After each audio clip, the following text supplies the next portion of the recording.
Bueno, yes, Memorial. Memorial Day. Oh, yeah. Let's see. Yeah.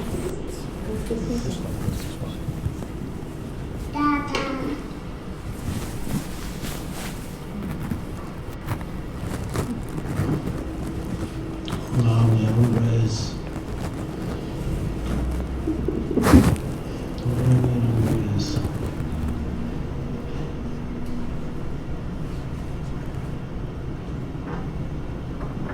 Sei positivo. Sei positivo. Think good thoughts.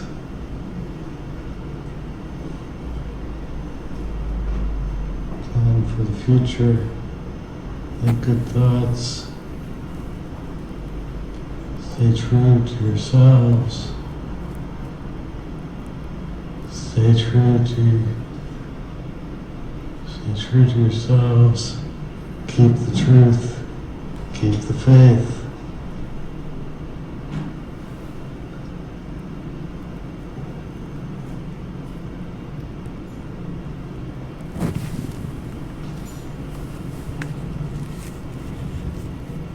Is todo? Do you have anything else to tell everybody?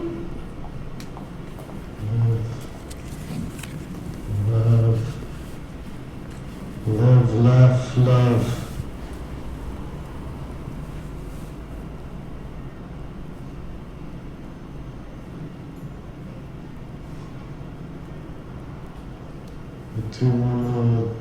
También.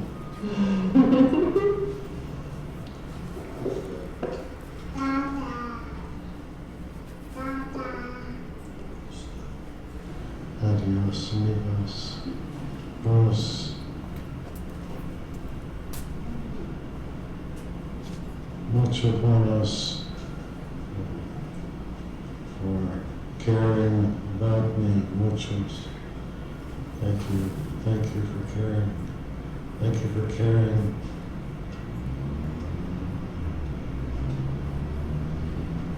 Keep yourself healthy. Remember to give back and give. Remember to give of yourself to your community. Remember to give back. Remember to take from the well and give back to the well.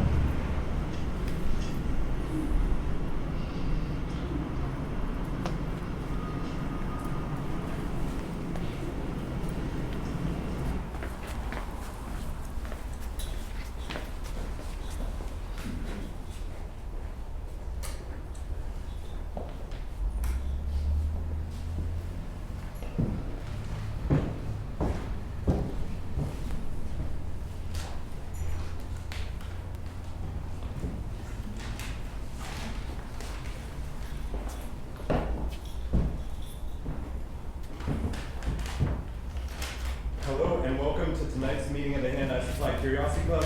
We're your hosts this evening. I'm Tobias and this is Will. Together we have a number of curious and exciting topics to share with you. As attendees of the Hand I Supply Curiosity Club, you are all now members, provided you adhere to our philosophy. Ex Curiositas Scientia. We pledge to learn without prejudice in pursuit of our mutual goal, perpetual noviceship. We admit that it is impossible to know everything about anything, and thus we remain perpetually curious and perpetually novice. This is our flag and our mascot, Franklin. The lightning bolt represents the receipt of knowledge, the enlightenment of illumination, the resonance of truths understood. It awakens and excites us and makes us hungry for more. The Curiosity Club is made merrier by our fellow artisans at Fort George Brewery who made this great Plazm beer in Astoria, Oregon. And the video you watched was from Joshua Berger, our Curiosity Club speaker. Let's give him a warm Curiosity Club welcome.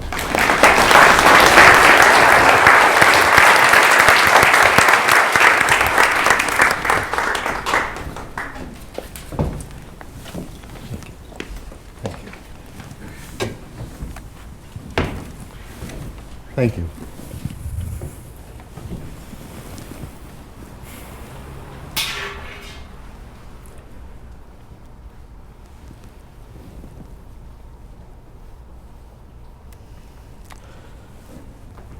On May 17th, 2012, this is what my to-do list looked like. I was a pretty busy guy. I worked full-time at Liquid Agency as a senior creative director. I had all kinds of projects, large and small. On the larger side, I was engaged in overseeing the global retail launch of Windows 8 for Microsoft. On the small side, there were packaging projects and all sorts of things. I also had a couple of freelance clients, including my brother's theater company, Red Bull, as well as Fort George Brewery. I was working on a new issue of Plazm magazine.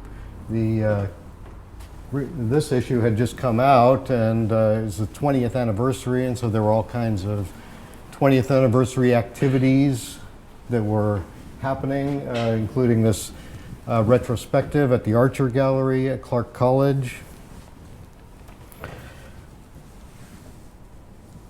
I thought all those things on my to-do list were have-to-dos. That's not even, the list I showed you isn't even all of it. I mean, there was all kinds of family stuff. Like I had a teenage daughter who was pushing the limits, let's just say. And I had a son, a 2-year-old son, who was pushing his own limits and needed me around. And, I was trying to find time to work on my own personal artwork. And, but something in my life wasn't working.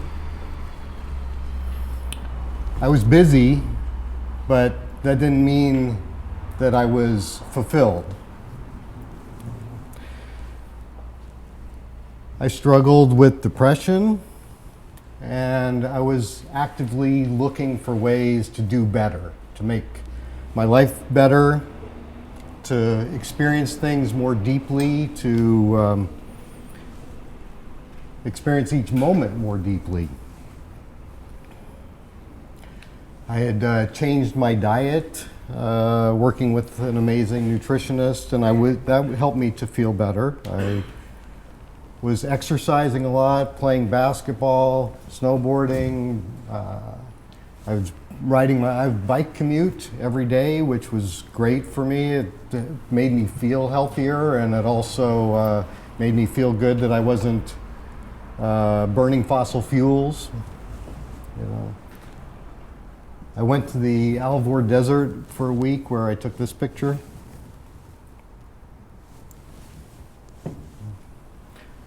A few days later, my to-do list looked like this.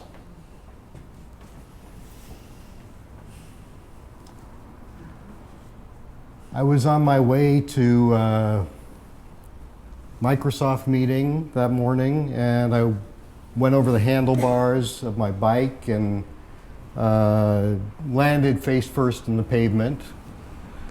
I was wearing a helmet, which probably saved my life.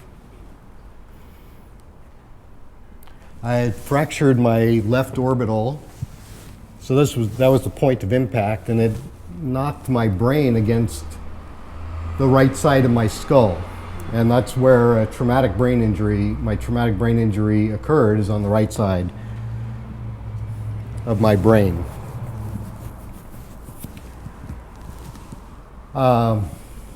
I almost died. I was on life support.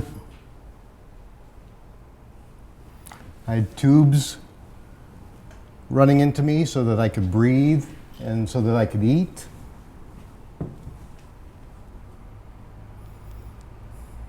My brain swelled. I was lucky, it stopped swelling before more damage occurred, I couldn't read, but my to-do list was wake up more, pain control, MRI, and my wife always adding stuff to my to-do list, put love.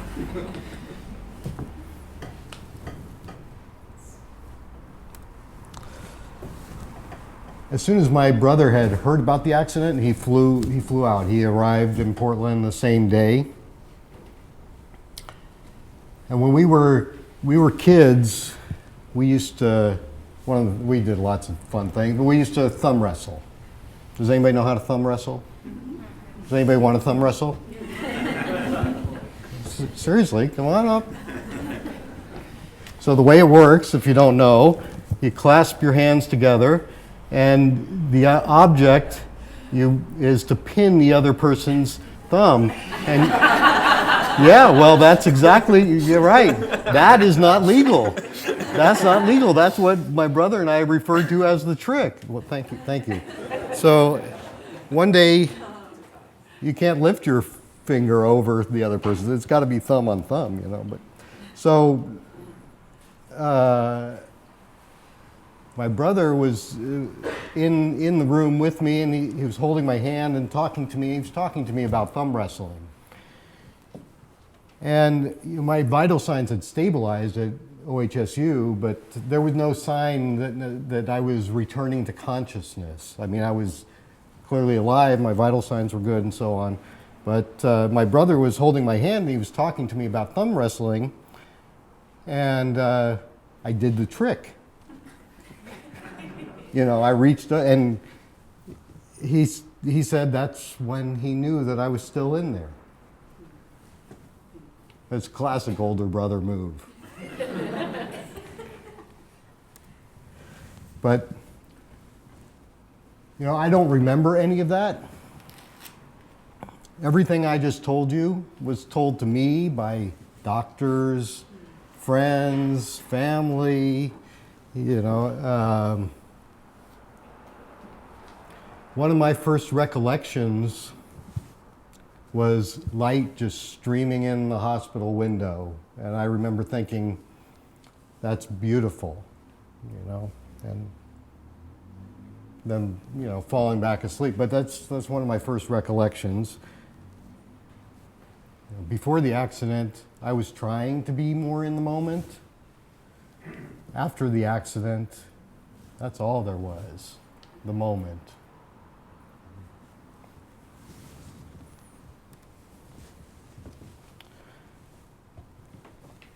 It's amazing that we even exist at all. You know, I'm standing here articulating thoughts to you, you're listening to them, we can have conversations. Given the vastness of the universe, I mean, each speck of light in this is a galaxy. One of 200 billion galaxies in the visible universe. Our Milky Way alone contains 100 billion stars.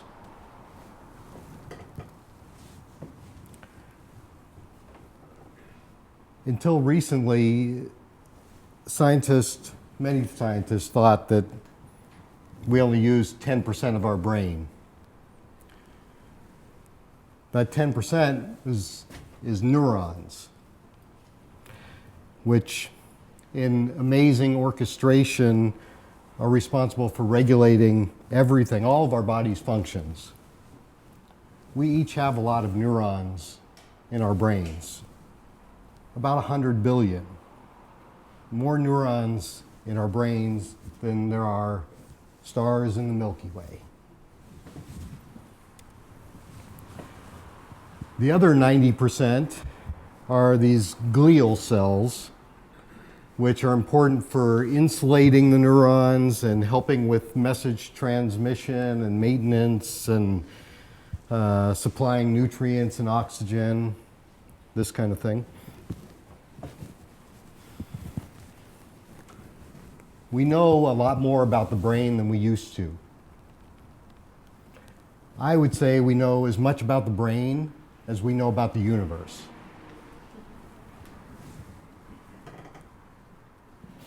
These last two images are rat neurons, by the way. I was rebuilding my brain, my universe. I was rebuilding my universe. Within a few weeks, I was doing better. I was able to breathe, eat, sit up. I mean, here today, I want to share what I've learned. It's amazing to me, like, why is it that, this is one thing that I wondered, why do we have to pass through a near-death experience to have, you know, epiphanies about the meaning of life, that kind of thing? But I mean, you saw the video at the beginning here. I was rebuilding my ability to communicate. I didn't know I knew Spanish. It's weird. I mean, I always tried, but geez. But my message in that video is really, it's the same, watching it today, my message today is the same one I have, the same one I sent out into the world then. You know, is give to your community, take from your community, participate, you know. Participate positively.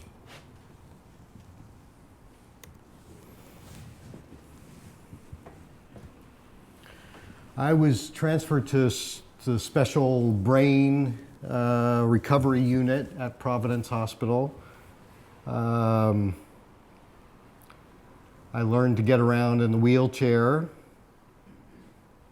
and I relearned the art of play. The nurses told my wife at the time that playing with my son was the best therapy I could get.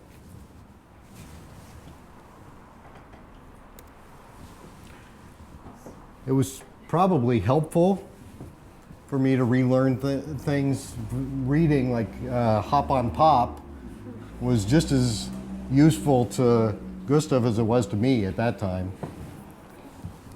You know. Note the sign here in the background that after I got the restraints off, like I was hooked into the bed for a while, but after I got the restraints off, I was trying to get out of bed multiple times, you know, and so she made that sign, you know, with the basketball because on top because anyway, you know, there's this weird thing that this. With a brain injury is that, you know, I lived for decades. I know how to walk. You know, I think I gotta go to the bathroom, or I gotta go do this or that. I just get out of bed. Well, yeah, that's what my brain says, but I actually can't walk.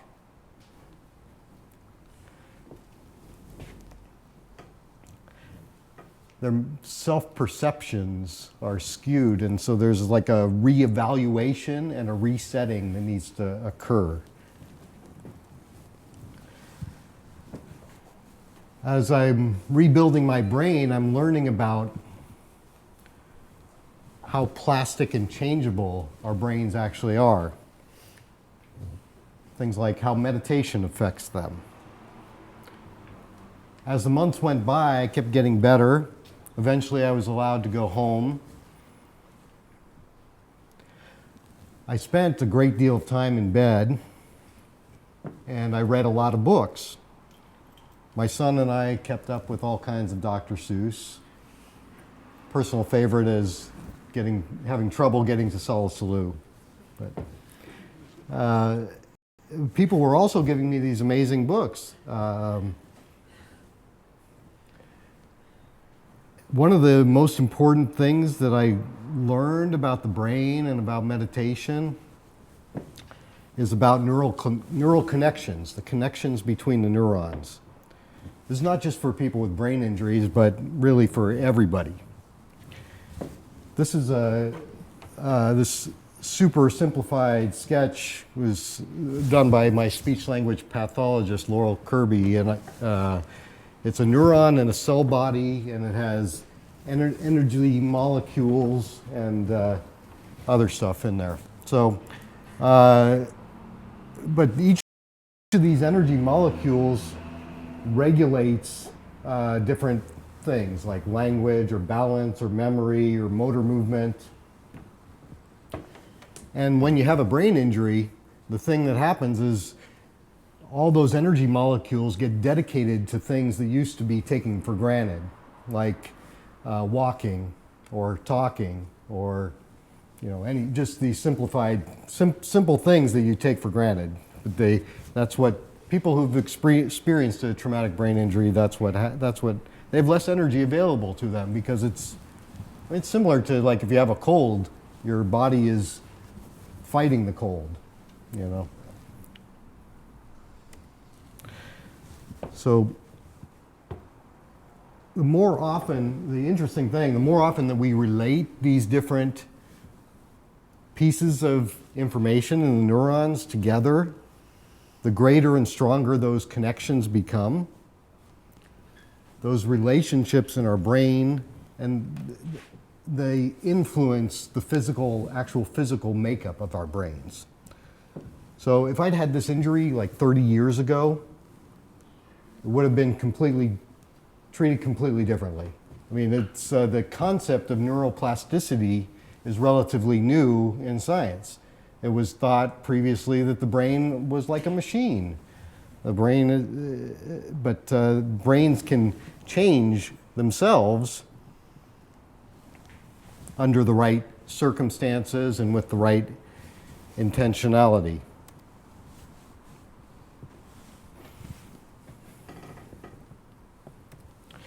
So this is a great euphemism that I found in the book, The Brain That Changes Itself. So imagine you want to go sledding. There's a snowy hill, you hike up to the top, you trudge up, and you've got your sled, and you sled down, and it's fun, but you don't go that fast because you're making a new path. So you decide, well, that was pretty fun, I'm going to go do it again. And you climb up the same way you climb up faster, you slide down the same path, and you slide down faster. Every time you do that, you go faster. And it makes it more and more automatic. The neurons that fire together wire together. You can still go anywhere on the hill, right? But it's harder to make that change. And this is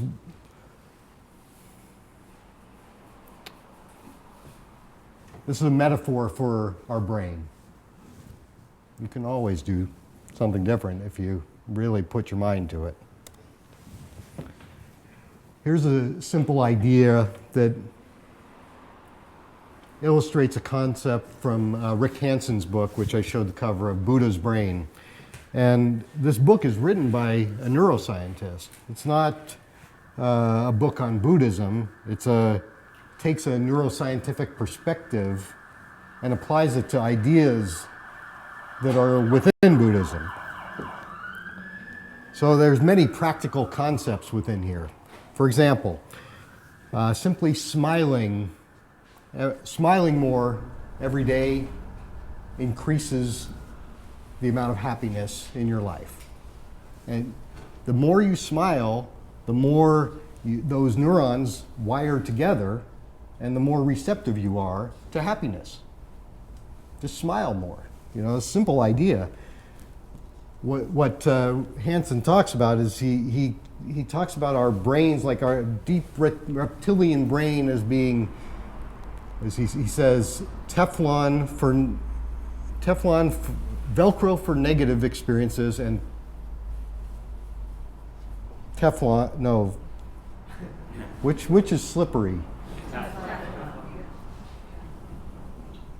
Teflon for negative experiences, Velcro for negative experiences, and Teflon for positive ones. So, back in ancient times, centuries ago, if something bad happened, like your whole family was wiped out by the woolly mammoth or something, So these things, like, a simple idea in his book is to just take in the good.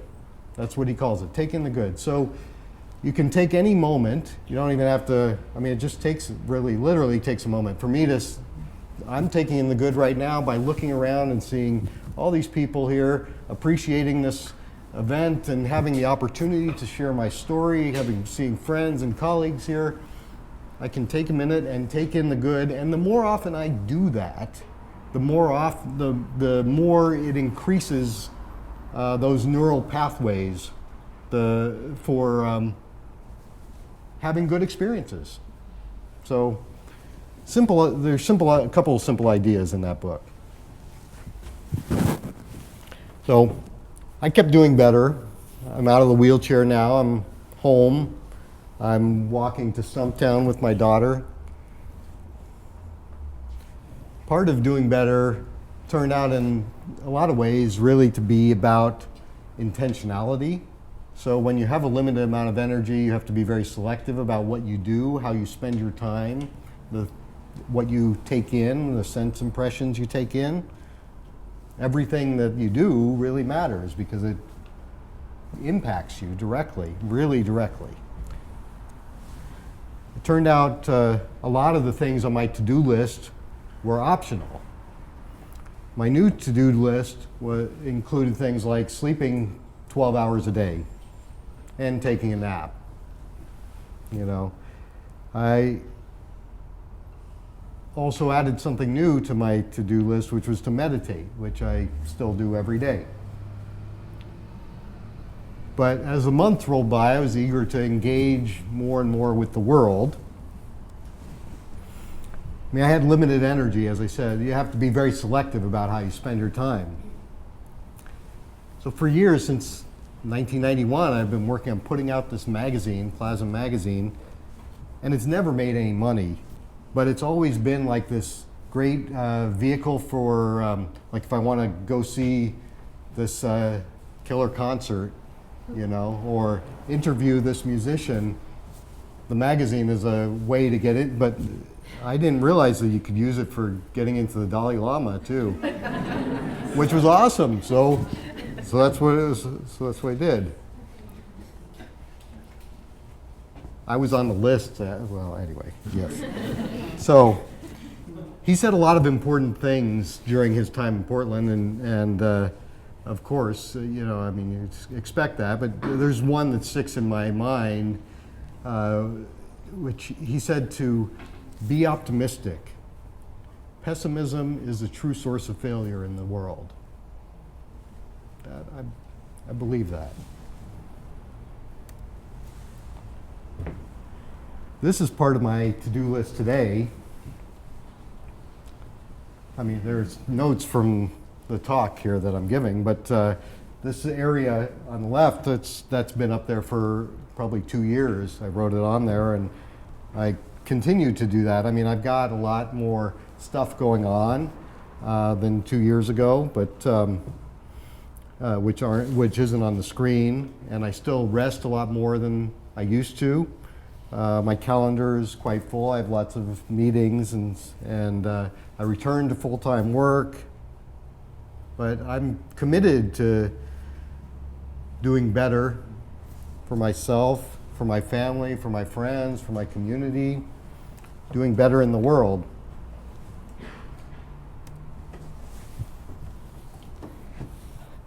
I've been involved in environmental causes for decades. This was a picture of me with Brian and Mike McMenamin. I started the recycling program for McMenamins. This is Oregon Business Magazine, 1993, I think.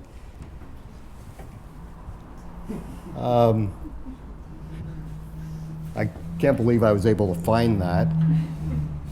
But I've renewed my commitment to making those values part of my work and part of my life, so that the energy that I expend benefits other living beings, as well as myself, as well as the businesses that I serve and collaborate with. And doing this talk is an example. I want to share what I've learned. I've passed through something, and I feel like I want to share that.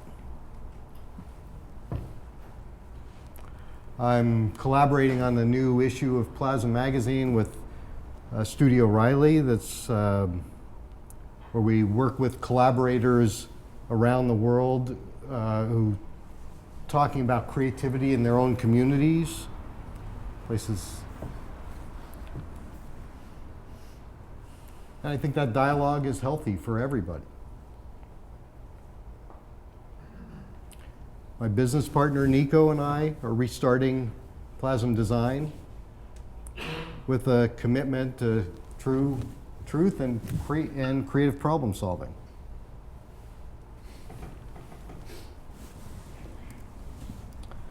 This is a Joseph Campbell construct, and actually it was something I got from Jelly Helm's Curiosity Club talk. He did a talk here about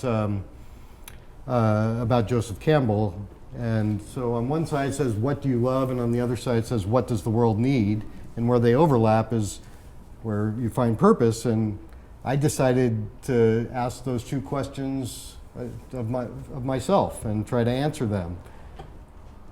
And where they overlap, that's the place to focus. And it says to work creatively on projects that benefit all living beings. That's what it says in the center. I participate in a weekly meditation group, a Sangha, and at the end of each Sangha, we close by saying, may the merits of this practice benefit all beings and bring peace. I really like that. And I've adopted that into my own personal purpose.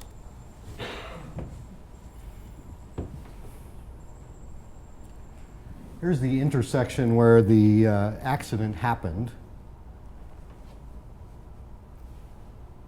Salmon Street and 23rd.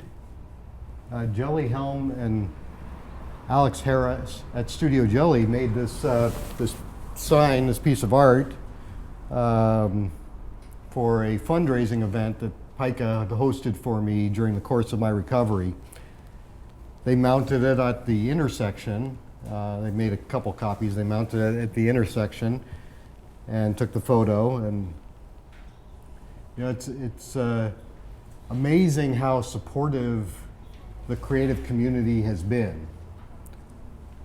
You know, I feel like for years, like I was doing this magazine, and I mean, I was doing it because I loved to do it and I cared about it, and I really wasn't thinking about it as like I'm giving to the community. But it was amazing to get this kind of support back. I feel like that event at Pica, there were people from throughout my life were there, you know, that flew in, that came to this event, that participated on all different levels.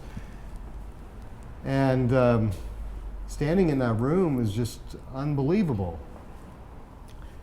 I thought at the time that this doesn't happen in people's lives very often. It doesn't, in fact, happen often enough that we celebrate one another, you know? I mean, it's usually a funeral when so many people get gathered together from people's lives, right? I was standing there and I was there. It was great, you know? It was a joy. Well, I got back up. I've ridden through this intersection a bunch of times since my accident.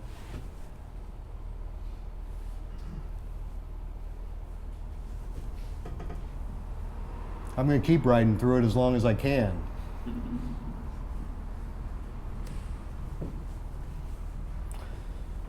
As I've added these things back into my life, I've tried to retain some of the mindfulness, some of that being in the moment of those early days in the hospital,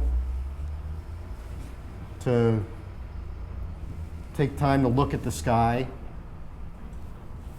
to breathe, to not be looking at my iPhone when I'm playing with my son.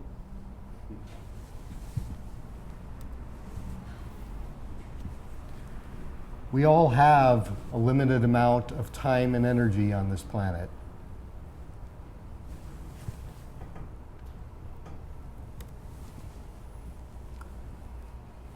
There are many things competing for our attention these days. Our challenge, each of our challenges, is to focus on what truly matters to each of us as an individual. Because you never know when it's going to end. One thing for sure I can tell you is that it will. We're guaranteed only 3 things in life. You're born, you die, and things change. That's it. I believe that everything we do matters. Live, laugh, love. Thank you.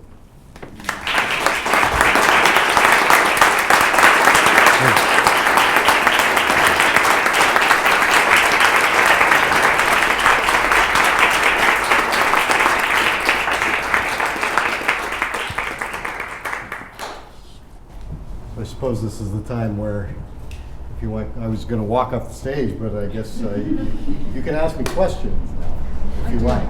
I do have a question. You do have a question? I do have a question. Okay. I'm so impressed and touched that you, it seems, got back on the bicycle Yes? and have been confronting the intersection. What was that like for you? What has that been like for you? You know, it's weird. I don't remember the accident at all. Mhm. As I said in the beginning, those are all things that I've been told from eyewitness reports and so on. Like, I mean, even my family doesn't, nobody knows exactly what happened, and I don't remember the accident. Right. I know my first words in the hospital were, "Oh shit." It's like days after. But, you know, there wasn't like a psychological thing. I mean, it was probably more traumatic for my wife to see me get back on the bike than it was for me to get back on the bike. But there was a process, like with everything.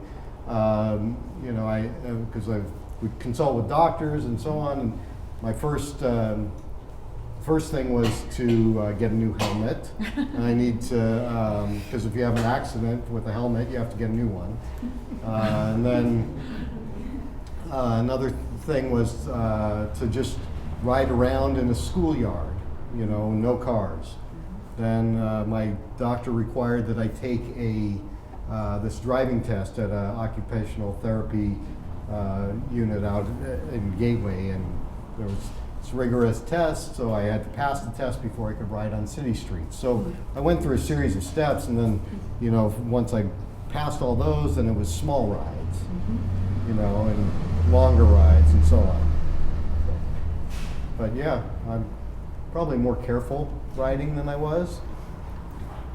But I love to ride my bike, and I'm going to keep doing it. It's not the bike's fault. You know, I mean, you could get a traumatic brain injury walking out the door from here and get hit by a bus. You know, it can happen anywhere. Well, I think it's extraordinary that you weren't, quote, superstitious about returning to the site.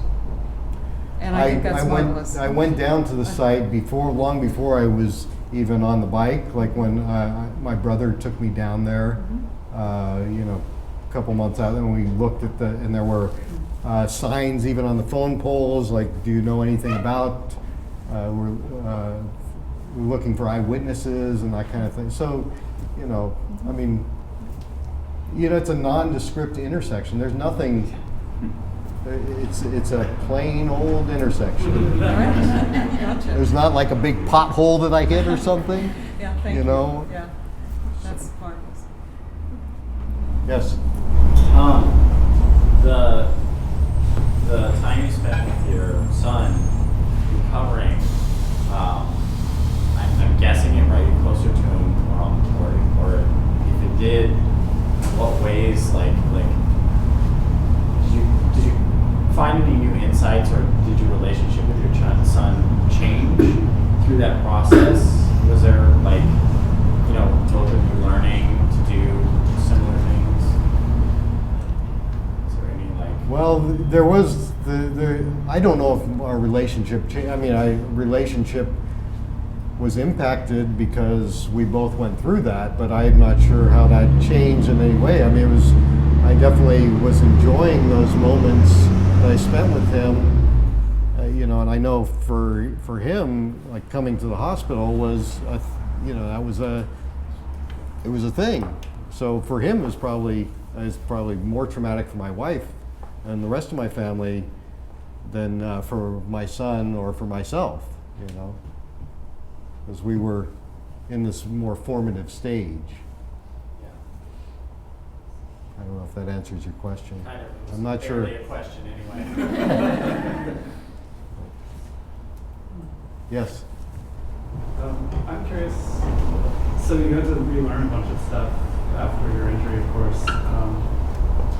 I guess it's a two-part question. I'm curious if it affected your general memory in terms of like before the accident, like if you found you had large memory holes from stuff previous, but also kind of related to that, like how did that affect like the creative work that you do, and like did you kind of like relearn that, and how did you do that? Yeah, that's a long process. And to answer the first question, as far as did I lose memories from before, the answer to that is not really. You know, no. The answer to the second question, as far as relearning work and so on, I did a lot of work with the speech-language pathologist, Laurel Kirby, and that's really what that work was about, is to learn these strategies. I used to, on those to-do lists, I mean, I'd write all kinds of stuff down, and I'd make a new, once I crossed off like 70% of the stuff, it's like time to make a new list, and I do most of it from memory, and my memory was not as good, or hasn't been as good. Like I carry a notebook around. That is what in Laurel we call that a compensatory strategy. You develop compensatory strategies. Okay, my memory doesn't work as well as it used to, so I have to write things down. And it continues to improve over time, but as long as I allow the appropriate amount of time and space for everything, getting more rest, there are all kinds of things that I would do it's a graduated return, like returning to work, for example. Like my employer was great. Liquid Agency stood by me. They take out great insurance on all their employees, and I was able to receive this disability insurance for like a year while I was injured. And when I was returning to work, I was able to start at 10 hours a week and continue to work my way up over the course of an entire year, to work back to full time. So it's keep building one thing on the top of another. And it's the way with everything. I mean, I think we're doing it as like my toddler, as a kid, like he's learning to work, he learns to walk, then he tries to run, It's the same principle. It's a drive for mastery, and when you have a traumatic brain injury, or if you were a lot of people in the TBI unit also were coma recovering from comas, and similar thing. Like one of the books that I showed from Jill Bolt Taylor called Stroke of Insight. She gives a great TED talk, and actually it's like 18 minutes of it. It's well worth watching. She's a brain scientist who had this massive stroke, and she tells her story. It took her 8 years to be able to get to the point where she could write that book. There's a lot of rebuilding. Can you share with us how you feel about death and pain now? How I feel about death and pain. Well, pain hurts, and death is inevitable. Are you afraid? I mean, I don't know. Is that I'm not afraid of death. I think there's too much hiding and not talking about death in our society. Death is part of life. As I say, you're born, you die, and shit changes. That's the only things that are guaranteed in your life. That's it, and you might as well embrace it. Be ready for it. Yes. Actually, you talked about simplifying. How does potentially when you simplify it and make choices about paring down what you get involved with, how much more complexity do you feel like you're going to bring on in your life? You're going to keep that simplicity in your life. So I think I heard that correctly. You were asking about simplification and how much more am I going to add into my life and trying to retain a level of simplicity. Is that's essentially the question. You know, I think it's important when you do things to do things well. At least it's important for me. You know, and so there's that intentionality is something that I fully intend to maintain.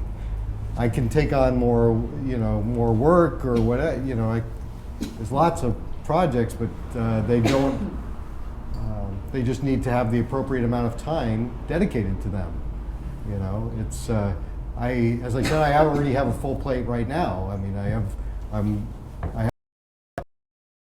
but I don't want to overbook myself, and I feel like the biggest thing that I've learned from going through this whole process is this idea of intentionality and knowing when I can commit to something or not commit to something. Okay, well, I can't do that meeting because that's one too many meetings in a day. I can't, you know, so can you do it tomorrow?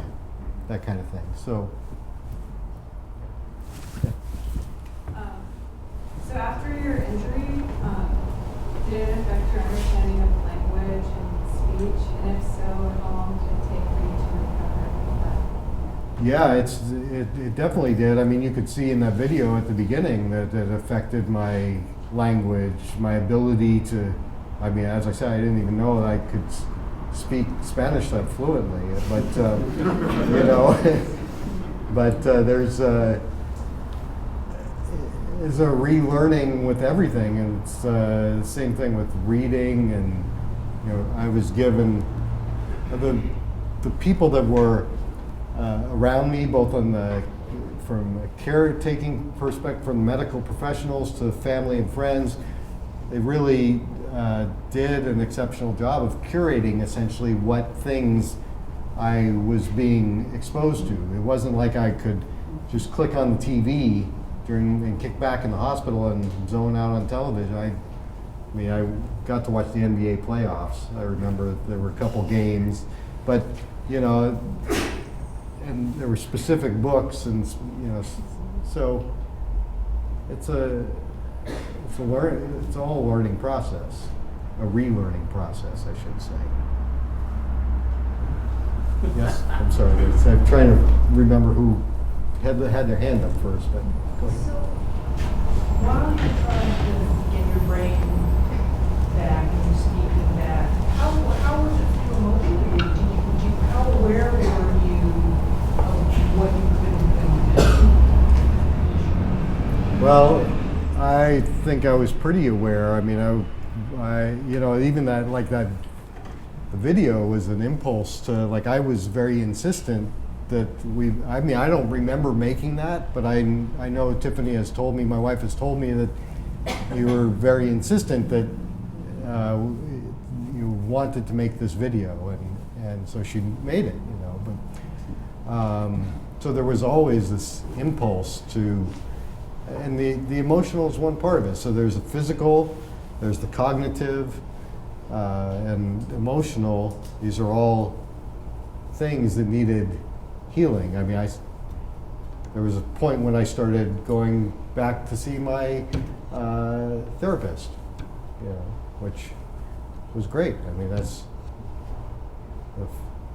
the only time when it was appropriate to hug a therapist. was that first time, you know? I mean, it's something that needs to be addressed also. And there's a lot of emotional pieces to it, not only for, like, working on this talk, but Tiffany helped me when I was bouncing ideas, and she said, well, it's really emotional for me to watch that video. I can't watch it, you know? I mean, the accident happened to our whole family. All my friends, anybody that is close to me. It's part of my experience, of course, but it's part of all of our experience in a way. Could you talk a little bit about, shortly after coming out of your coma and realizing the situation and circumstances physically, I guess, and cognitively? I'm curious because I know a little bit about all the different therapies you had to go through, occupational therapy, physical therapy, things like that. I'm curious how you were able to, because I think it's amazing that you were able to maintain the will, the motivation. So could you talk about that aspect? Sure, yes. I think I would credit a handful of things with my recovery. There's maybe 5. There's exceptional medical team, and having that having that care, the love of my family, the support of friends and community. I was in reasonably good health, my nutrition, my diet, and having a positive attitude. That's really I could have woke up in the hospital and go, well, I can't walk, fuck it, I'm giving up, or whatever. It's like the Dalai Lama said, be optimistic. A pessimistic attitude is the source of failure in the world. Well, if I wasn't optimistic, it would be completely different. I might not be standing here today. It can't be underestimated how important that is in life and recovering from facing adversity. Yes? So you talk about being really careful about what you spend your time on when you have these limited resources.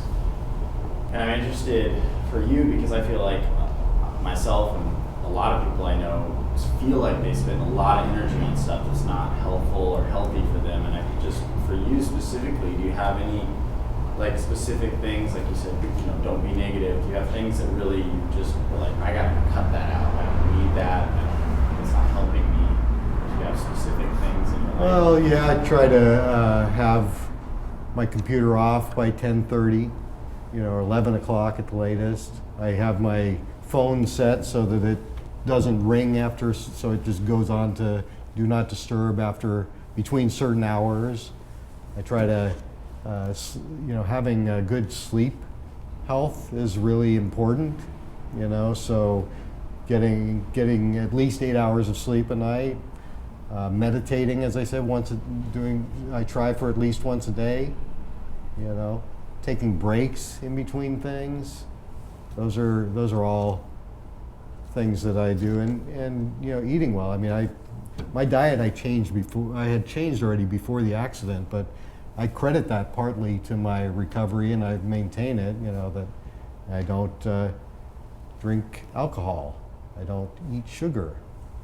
There are things that are just they're not good for my body, so I don't put them in it. It's funny, when you say all of that stuff, I think of people who are trying really hard to be productive or get things done, and that's literally the list of things that they do in the course of trying to they stay up too late. They keep their computer on, they keep their phone on. It's that's what I say. really interesting. On one of these slides, I say there are many things competing for our attention, especially in these we got these phones that are giving us we're always on, and if you want to be, I mean, you can turn the damn thing off, right? Nowadays, that's a sign of resistance. Turn off your phone. But it's I think it comes back to what I said, intentionality. If you really, it's not, you can work 23 hours a day. You still might not get everything done. My grandfather had a funny saying. He was an art restorer, and he said, there's nothing so urgent today that it won't be more urgent tomorrow. Which I think is great, it's like people, you want to hire Gustav Berger, well, you got to wait a day, Anyway, there was a question over here. Yeah, I was just curious about your meditation practice, and if it was something that you after your accident, or if it was a practice you had previous to your accident? No, it was something I discovered after. It was something that I always wanted to do. It was like on my, Never had the time? it was on my to-do list, you know, but it was all like on my to-do list, the things that I really cared about, they always got pushed to the bottom. They were like these things that are, I'll do those things that I want to do after these things I have to do. Well, it turns out a lot of those things that you have to do aren't really have-to-dos, you know? So making time for meditation, the thing about getting the right amount of sleep, the thing about meditating, the thing, like, I mean, it's 20 minutes a day, or you could do 10, or you could do 5, you know, whatever works for you. I mean, I'm just saying what works for me. If I could do 10 to 20 a day, or whatever I could do. Before I came up here on stage, I was sitting in the other room, just quietly with my eyes closed. It's important for me to just relax for a minute. It gives you energy, those things. Getting the right amount of sleep gives you energy. You know, you're more healthy. You're able to give more to the projects that you are involved in. You know, just because you're running 23 hours in a row or whatever, staying up all-nighters and whatever, it doesn't mean that the work's better. It means that you're more burnt out and you're less useful to the people that you're collaborating with. You know? There's a question over here. Yeah, I was curious about your recovery from aphasia as far as understanding, like following conversations, reading books, watching movies. Is there anything specific that helped with that? Made it faster, or you felt that was specific to that recovery? Well, each of those things is unique. I mean, reading. Hearing the conversation and understanding, or watching a movie and just understanding. Right, there are all kinds of compensatory strategies, but like, so for example, I could say, repeating back what I just heard. So your question was that, did I have any strategies for helping to understand what I had just heard? That's like that right there is a strategy for doing that. So there were things like that, or reading. If initially my eyes would skip lines, so holding a piece of paper, and going down the page, or holding 2 pieces of paper, and so there are all kinds of strategies for each one of those things, and so yes. I don't know if that thoroughly answered your question or not. Has your creative process changed at all? Has my creative process changed? For specific projects, like work-wise, like have you switched how you approach things? I don't think drastically. I mean, conceptually, it was in there all, like as I was coming back, I did some things like my friend Gus Nicholas and I did a campaign poster for Mitt Romney, and during that's just a little joke. You'd have to see the poster. It said Mittopoly. So, and so there were exercises that I did during the course of my recovery that I feel like conceptually are still there. If anything, I feel like I'm now bringing more meaning and understanding and questioning and a deeper understanding to every project. I mean, I feel like I always had a deep understanding of projects. It's for me, design is not about making stuff look good. It's about solving problems, and if it looks good, that's great too. But it's about solving the problems, and so that's there's an even deeper sense of that responsibility now. I have a question. So you obviously, before the accident, were a very talented, creative person, and after, and you say that the essence of that did not change, but how you maybe approached it or what meaning it had changed. So would you say that that there, you had to relearn to read or understand, but would you say that that essence of that expression remained? Yeah, I'm still me. I'm changed. I mean, we're made more perfect by what happens to us. Yeah. And Because like you didn't end up being like you didn't come out of it and decide that you really wanted to be a basketball player. no, but there were things like this new like. I was always I do play basketball. I mean I just for fun. But there was a time where like I was like I always wanted to be able to do a left-handed hook shot, and so as I was relearning basketball, it was something okay, I'm really going to work on the left now. I figure well, might as well do better. Yeah.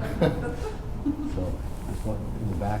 Did the sky hold a special affinity for you before the accident? And if not, what did you learn through the experience or take away from it that made the sky more relatable or allowed you to have a better connection with it? It's just something I started doing only really in the last month. I just thought, geez, the sky's amazing. Like I'm gonna take pictures of the sky. And I've started doing on Instagram. I just started posting them on Instagram, and I only have a couple rules. Like one of my rules is that can't contain any wires or trees or any. It's got to be only sky.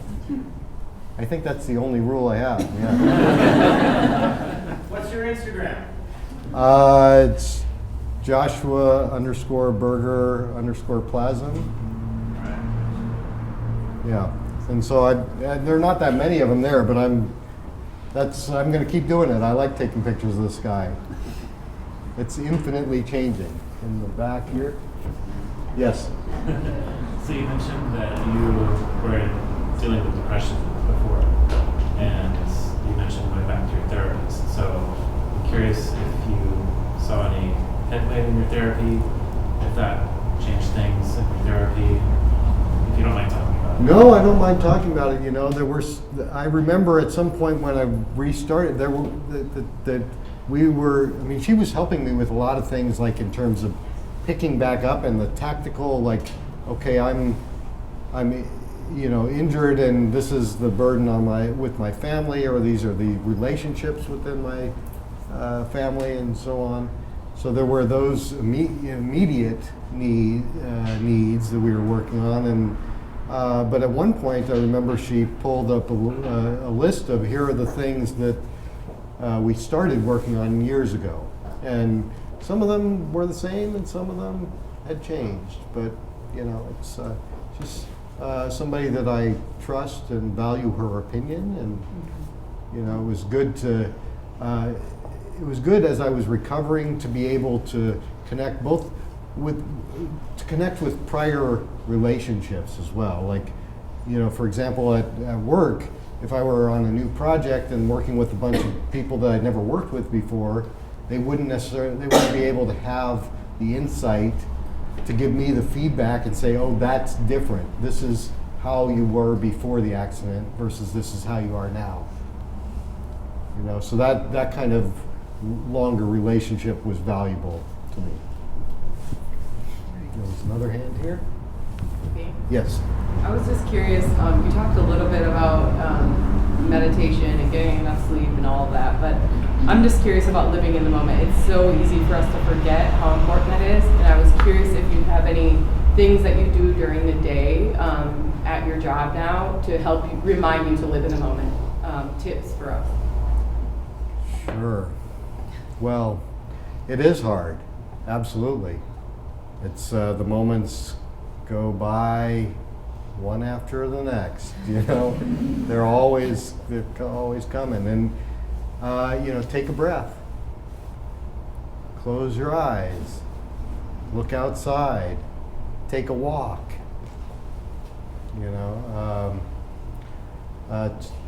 Set your turn off your email. and turn it on, or turn it on 3 times a day, so that you're not constantly getting email. Log out of Facebook, or Twitter or whatever, I mean, there are all kinds of things, but basically turning off and it's that intentionality, I think, that helps with being in the moment. There's at last Design Week Portland, I did this panel discussion which included a number of great people, but one woman, Genevieve Bell, who is a cultural anthropologist at Intel, and she did this great TED Talk that she called Loss of Boredom.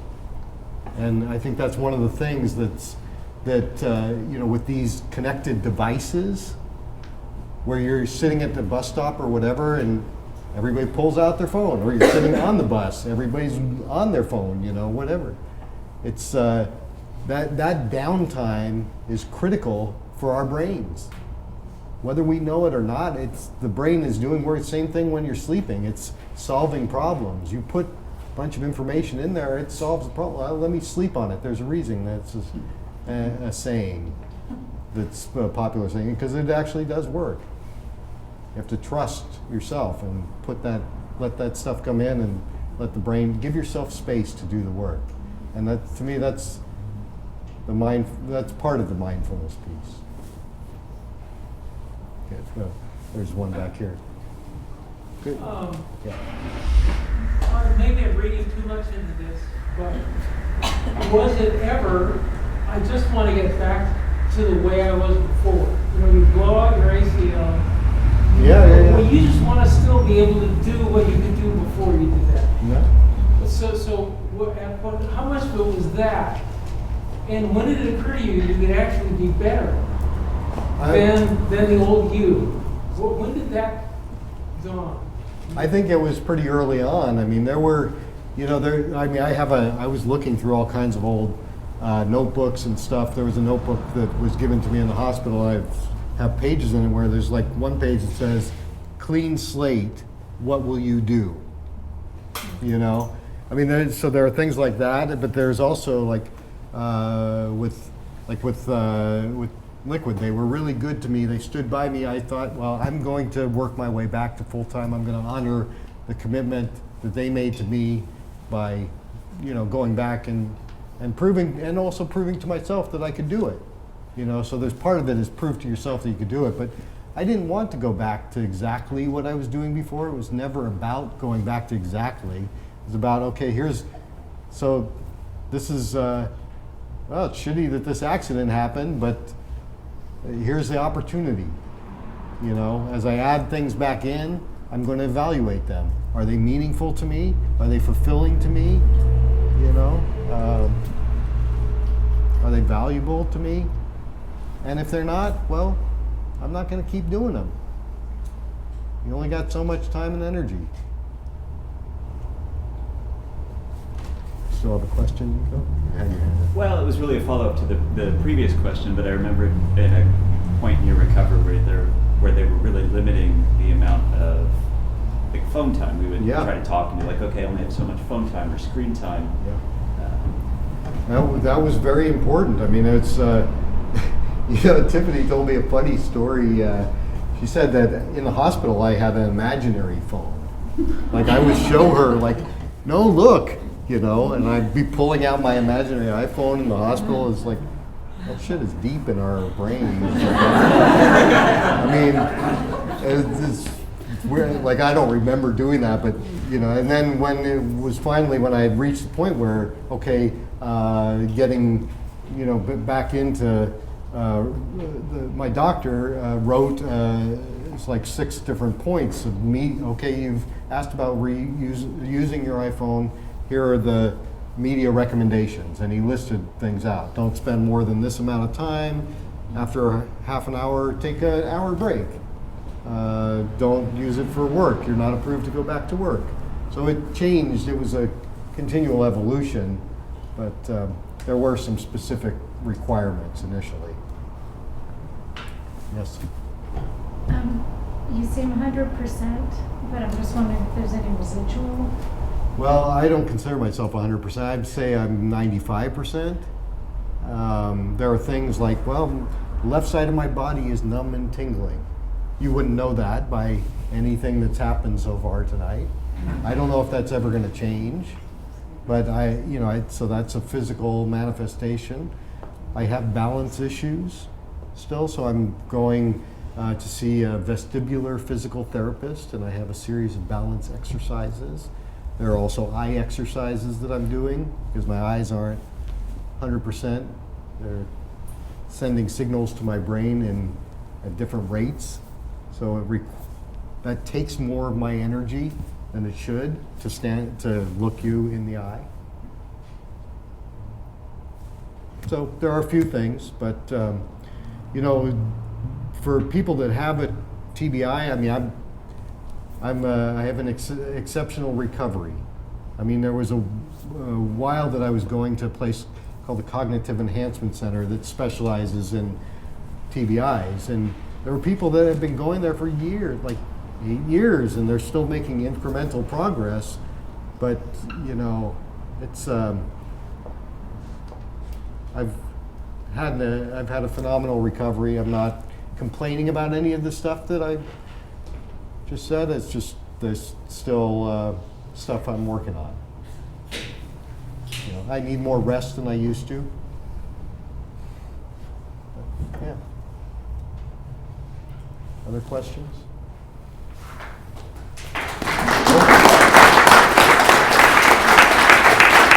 Thank you.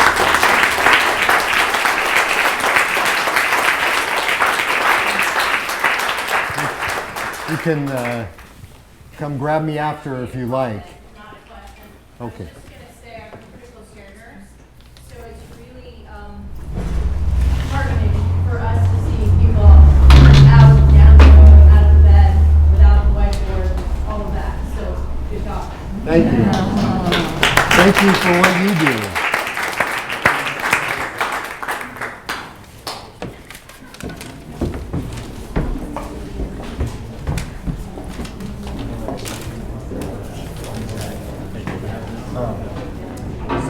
We return March 10th with Jack Harris from Fort George Brewery, who Josh introduced us to, and his talk is called This Beer Doesn't Taste Like IBUs. IBUs, International Bittering Units, have become a standard for beer descriptions since craft beer has become popular. It has become nearly a requirement for a brewery to list ABV, alcohol by volume, and IBUs with a beer name. His thesis is that IBUs do a disservice to beer as they are rarely accurate and almost always irrelevant. He will explain what IBUs actually measure and how the measurement is done, and then show how the number derived does almost nothing to promote the knowledge of the beer it is describing. He will propose alternatives to the IBU for making it easy to describe a beer so the beer drinker can anticipate what they're ordering. And Jack Harris has been brewing professionally since he worked at the Cornelius Pass Roadhouse in Hillsborough for the McMinimans in 1990. Since then, he has run breweries in Lincoln City, Boulder, Redmond, Oregon, Cannon Beach, and now owns and operates the Fort George Brewery in Astoria. You've all been enjoying their beer. He lives in a beautiful Astoria with his wife, son, dog, 2 cats, and a leopard gecko. And let's have one more round of applause for Josh.